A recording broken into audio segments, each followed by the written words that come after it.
Nerul sector 2 येथील राजीव गांधी उड्डाणपुलाखालील काही गाळेधारकांनी व्यावसायिक फायद्यासाठी दुकानांचे मुख्य बीम तोडून अनधिकृत बदल व बांधकाम केल्यामुळे उड्डाणपुलाच्या संरचनात्मक सुरक्षिततेला धोका निर्माण झाला असून संबंधित व्यवसाय तातडीने बंद करून दोषींवर कठोर कारवाई करण्यात यावी अशी मागणी भाजपचे स्थानिक नगरसेवक प्रदीप गवस यांनी महासभेत केली आहे। तर गाळेधारकांनी दुकानांच्या रचनेमध्ये मनमानी बदल करून मुख्य आधारभूत बीम तोडले आहेत।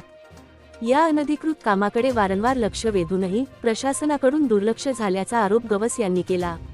तर बीम तोडल्यामुळे उड्डाणपुलाचा भार थेट पिलरवर पडत असून त्यामुळे पुलाची संरचना कमकुवत होण्याची शक्यता व्यक्त करण्यात आली आहे। विशेष म्हणजे संबंधित पुलाच्या पहिल्या मजल्यावर लहान मुलांचे प्ले स्कूल सुरू आहे, त्यामुळे अनधिकृत बांधकाम आणि संरचनात्मक बदलांमुळे प्ले स्कूलमधील मुले, पालक तसेच परिसरातून ये जा करणाऱ्या नागरिकांच्या जीविताला धोका निर्माण झाला आहे।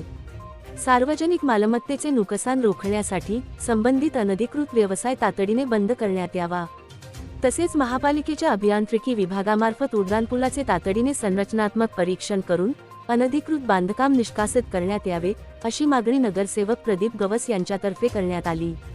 पालिका प्रशासन, नवी मुंबई।